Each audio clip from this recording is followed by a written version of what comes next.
এদিকে আসো বুঝা।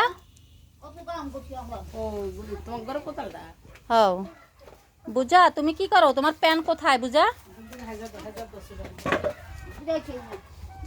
সবখানে চুলা বতি আফা যেহেতু চুলায় রান্না করতেছে, হেল্প করতেছে, আফায় রান্না শেষ করতেছে। আজকে রান্না করবে ডাল। ডালটা হয়ে গেছে, এখন বাগা দিতে আছে আলুতে দিয়ে চিংড়ি মাছ দিয়ে। আমাদের গ্রামের বাড়ির পরিবেশ এরকমই হয়। এটা আমার পাশে ঘরের আফার বাসা। সেই আশেপাশে অনেক চুলা দেখতে পাই বন্ধুরা। দেখো এরকম চুলা গ্রামে আমরা যখন মন চায় তখনই চুলাটা বসে এদিক ওদিক বসে রাখি, যখন একটা ভাঙ্গা যায় তখন আরেকটাতে রান্না শুরু করি। আর এই চুলাটা মূলত চারির ভিতরে বসানো আছে।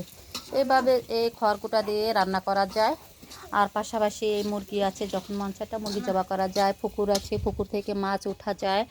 এই তো আমাদের গ্রামের পরিবেশ। আমরা গ্রাম থেকে টাটকা শাকসবজি এরকম পিওর মাছগুলো তাজা ধরি এবং খাই। আসলে গ্রাম রৌদ্র আবহাওয়া এখন অনেক ভালো, তারপরও গাছের নিচে কিন্তু আমরা অনেক ছায়া থাকতে পাই।